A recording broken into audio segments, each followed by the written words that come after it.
Hey, what's going on everybody? Zach here, and today we're going to be doing a different kind of video than usual. We're going to be modding a guitar, which is not something we've done on this channel before. I bought a guitar yesterday. Shocker, I know, I have a problem. But I just saw it and thought, you know what, that's cool. I bet we can do some cool stuff with this. So, as you can probably tell by the title, this is an Epiphone 59 reissue Les Paul. These are really cool guitars. They just came out with them, I think, a few years ago. It's their attempt at making like a Gibson R9. Epiphone collaborated with the Gibson custom shop to make these, supposedly. I don't know, I think they just slapped some Gibson pickups in here and changed a few things, but, you know, they're still cool. This is like the best Epiphone has to offer right now, and I'm going to tell you, this thing feels like a Gibson. It feels very, very nice.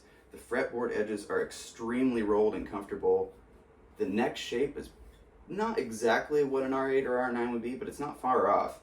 Yeah, I mean, they come with Gibson pickups, which I don't like, and it comes with upgraded electronics. I think it's 50s wired. I don't know, we'll have to check that out. But there are things about this I do not like.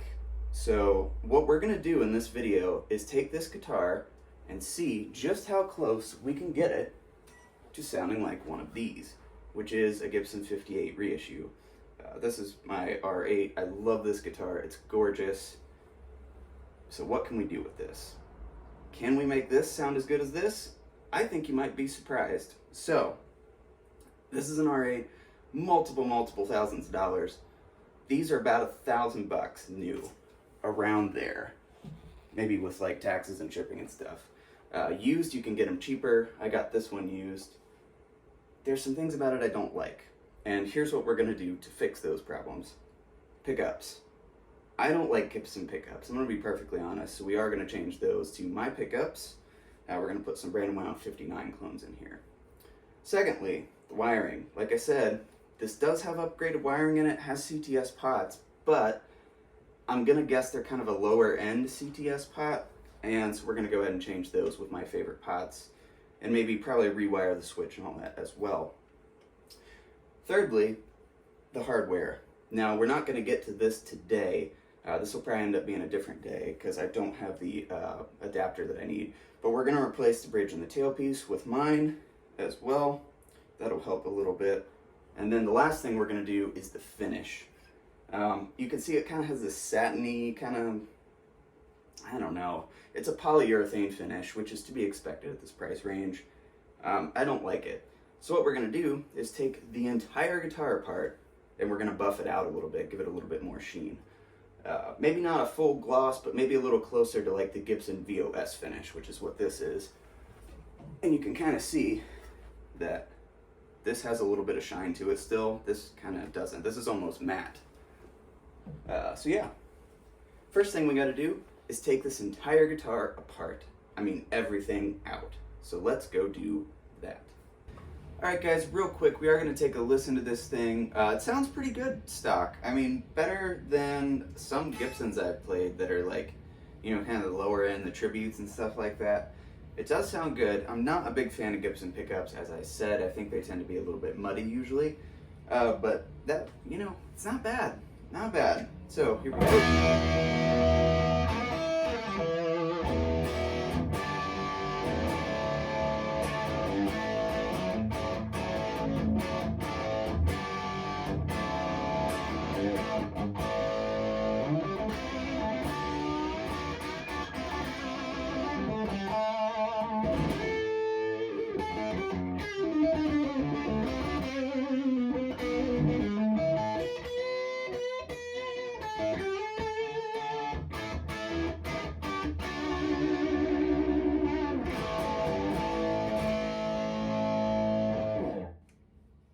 It's okay. We can make it a lot better. That was through my hand. Wait, it's over here. Hand-wired Marshall Plexi into a 412 cap. I'm sorry I'm not mic'd up today. That's a lot of work, and I don't feel like it. So, let's go take all the parts off of this thing, shall we? Alright guys, let's take a look at this thing before we start our polishing here. You can see just how satiny that finish is. I may leave this on the neck. I'm undecided yet because the satin neck does feel pretty nice. You can see there's not a lot of sheen there.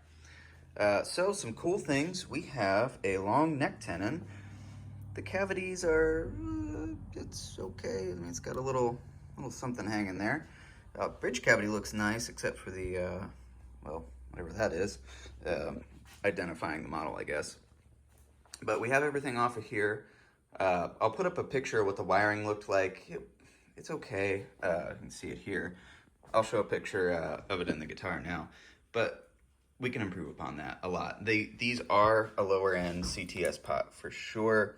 We can tell because of the shaft that is on it. If we come over here to my pots, we can see that this is what we're gonna put in it.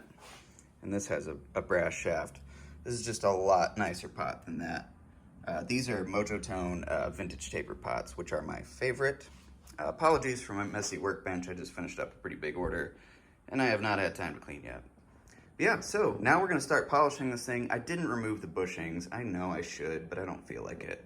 We can work around it. So, oh yeah, one last thing. We do have a legit maple cap on here, although I think the flame is a veneer. And polishing this is gonna bring out the flame more too. So, let's get to polishing. All right guys, so we got our polishing going on here. I've done about half the guitar and you can really see the difference. Now, like I said, I'm not going full gloss with this. Number one, because as you can see, the finish has a little bit of texture to it, kind of like a little bit of orange peel. You could get rid of this if you wanted to. You could spend a lot of time and wet sand and buff this entire guitar and probably get it to be full gloss. I don't want to do that. That would take a very long time.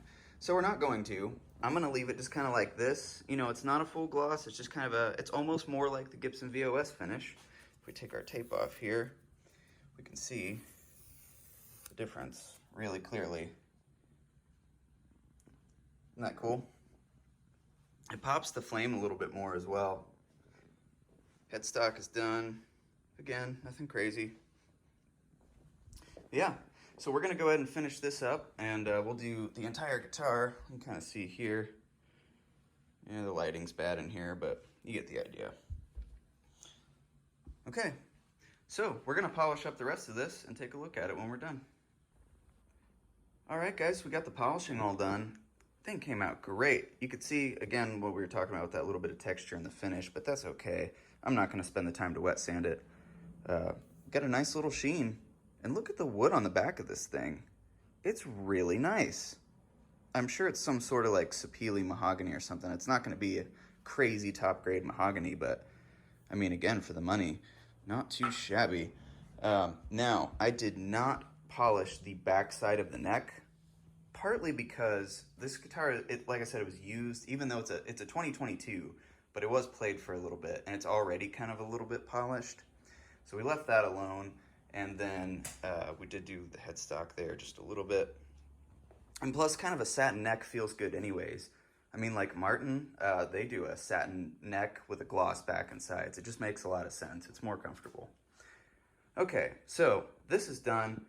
This is gonna be a two-part video. We're gonna do this in two parts. So if you're watching this now and the other part is not up yet, look for it very soon. This is the end of part one, but we're gonna go ahead and talk about what we're going to do in part two. So we have all the parts that we removed here, and some paper towels from polishing. So here's what we gotta do. Here's our original bridge and tailpiece, not using that. Instead, we're gonna use these. This is a nice, really high quality ABR1 and a lightweight aluminum stop tail. Now we will have to use an adapter post to use that ABR1 on this, because this is like a Gibson style ABR1. That's fine. That's gonna be a big upgrade. Wiring. Well, maybe? No, I'll keep it around just in case I need something from it. But yeah, all that's going away. The only thing we're gonna keep the Switchcraft long switch, which I was very happy to see. That's great. And we will keep the jack wherever that is as well, because it is also a Switchcraft. Next, knobs. These are disgusting. We are not gonna use these.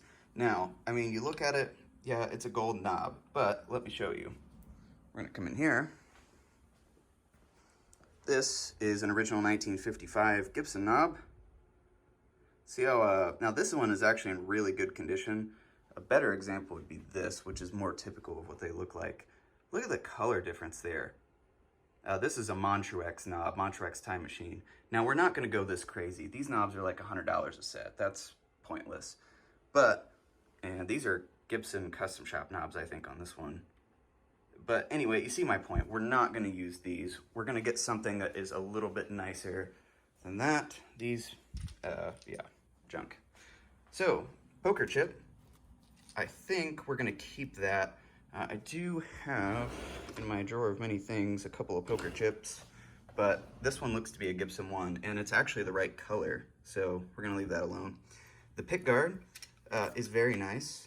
I was, again, kind of surprised. It's a little too thick, but that is okay. The shape is close enough. Yeah, we're going to keep that too. So, back plates, no reason to change those. Pickup rings, don't know yet. These are short pickup rings, and of course they're metric because it's a Chinese-made guitar. You can put tall Gibson pickup rings. Actually, again, if you haven't seen this, I'll show you what I'm talking about. So that is a tall ring. That is my M69 pickup ring. And you can see, especially the bridge one is way taller. Try not to make you guys dizzy here. This is a lot shorter. I don't think it looks as nice, but I don't know. You can put these on here, but it's kind of a lot of work, and sometimes you see a little bit of the pickup route exposed when you use a Gibson style pickup ring. Undecided on that. Tuners, these I am 90% certain are made by Clusin. They say Epiphone Deluxe, but the button and everything just looks like a Clusin. I have one here. You can kind of see.